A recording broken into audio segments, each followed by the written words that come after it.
Olá, nós estamos em multiplataforma pela Rádio Câmara Bauru no 93,9 FM, nos canais 10 da NET e 60.3 UHF digital pela TV Câmara Bauru. Eu sou Nelson Gonçalves e converso com o professor de Direito Civil e Processo Civil, Moacir Caran Júnior. Moacir, você conversou conosco sobre a questão do Código de Processo Civil novíssimo em operação desde o início desse ano. E já surgem alguns elementos que podem mexer diretamente, entre vários, na vida das pessoas. Explica essa questão de quem tem débitos ou alguma decisão judicial a ser cumprida e não o está fazendo por uma série de razões, para a gente inserir esse nosso bate-papo. Bom, primeiramente, muito obrigado pelo convite, mais uma vez, poder esclarecer aqui o seu público acerca dessas questões de ordem técnica.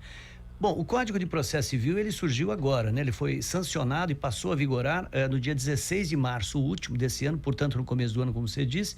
E o objetivo do Código de Processo Civil é regulamentar o poder dos juízes, regulamentar os direitos e poderes dos advogados, do Ministério Público, enfim, e regrar as tramitações processuais, Nelson. Esse é o grande objetivo. Umas mais morosas, outras mais rápidas, procedimentos especiais, procedimentos que regulam a vida das pessoas no âmbito civil como um todo.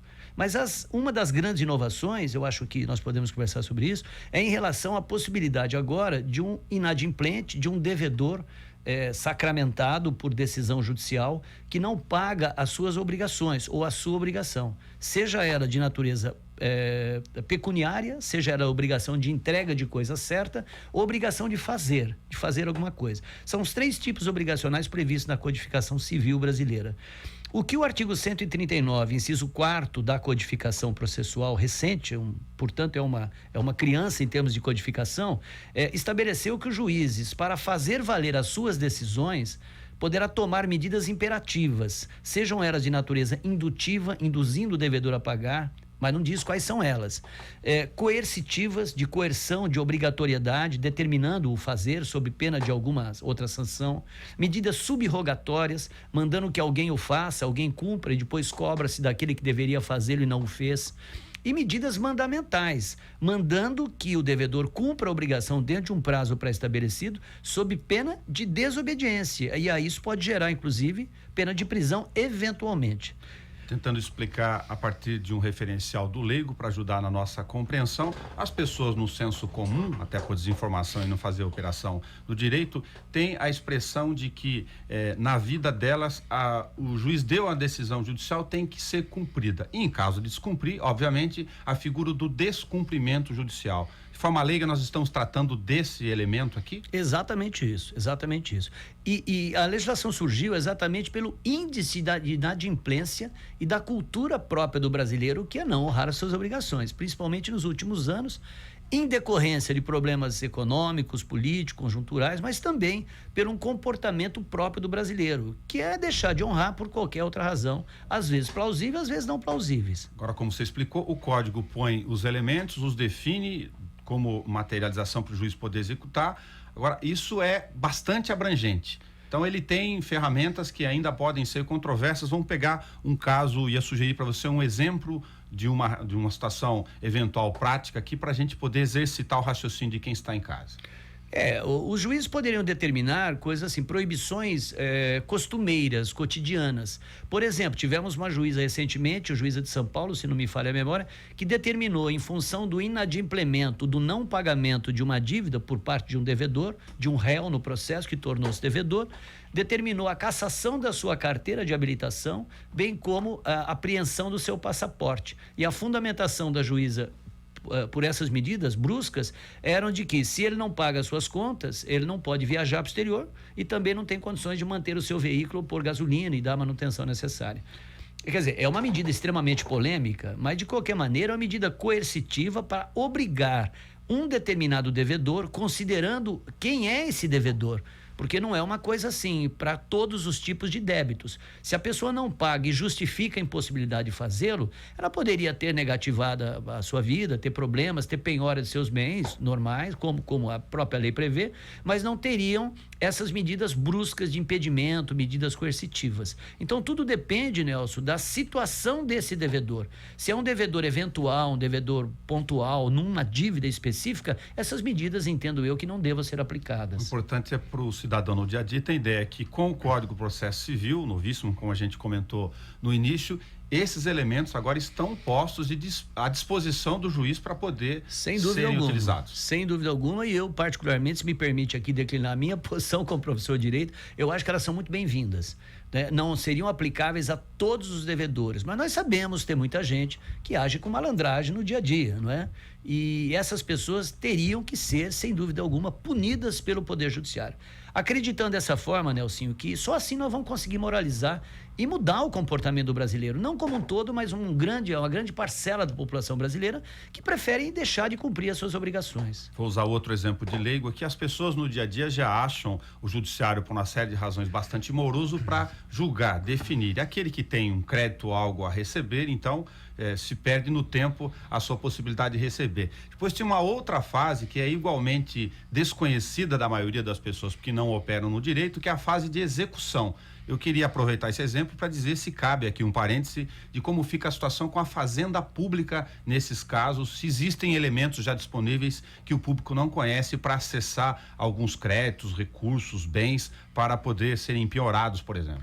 Olha, eu entendo que sim, porque o artigo 139, inciso 4º, como eu já mencionei, ele é abrangente, faz parte dos poderes do Poder Judiciário, dos poderes do juiz.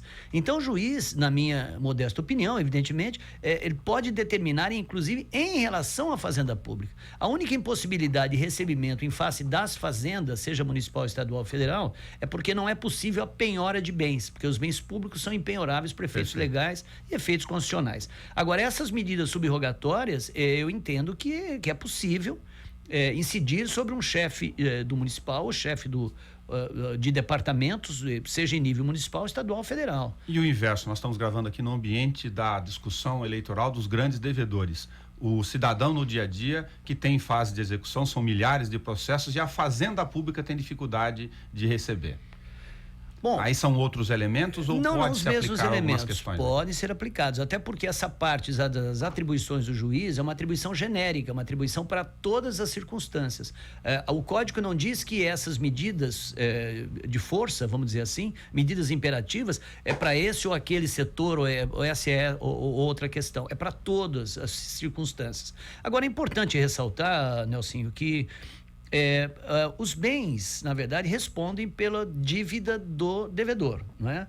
Agora, essas dívidas, primeiro, elas vão ser executadas conforme você disse. Se trata de títulos executivos, cheque, notas promissórias, enfim, letras de câmbio, ou mesmo os títulos chamados de judiciais, decisões judiciais, elas são suscetíveis a serem executadas. Elas podem ser executadas. E a pessoa, normalmente, ela é chamada para pagar em 3 ou 15 dias, sob pena de ter os seus bens penhorados. Agora, não são todos os bens que são penhorados. É muito importante que ressalte isso ao seu público. Por quê? Porque nós temos regras protetivas em prol do princípio da dignidade do devedor.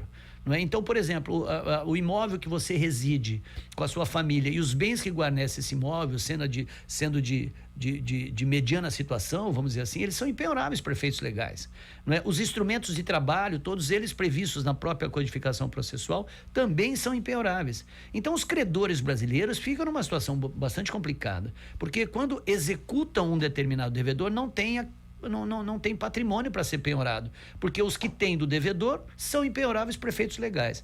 Por essa razão surgiu o inciso 4º do artigo 139, determinando, mesmo sem a existência de patrimônio por parte de um determinado devedor, o juiz poderia determinar as medidas coercitivas, mandamentais, subrogatórias, todas as medidas para forçar o devedor a cumprir a sua obrigação. A questão prática que está embutido nesta medida aqui é eliminar a possibilidade de enrolação ou mitigar ela do ponto de vista da proteção do credor e tirar os picaretas eventualmente do meio do caminho. Exatamente. Nós precisamos de uma nova ordem no país. Nós estamos submersos aí no mar de besteiras, de impertinências que não é mais possível de nós suportarmos. Então, acredito que a colaboração do Poder Judiciário, juntamente com as codificações, elas estão contribuindo para isso. O que resta nós esperarmos e fazermos votos que os juízes entendam a necessidade de aplicar medidas mais bruscas. Não dá mais ficarmos contemporizando, porque a pessoa do devedor é intocável, intangível.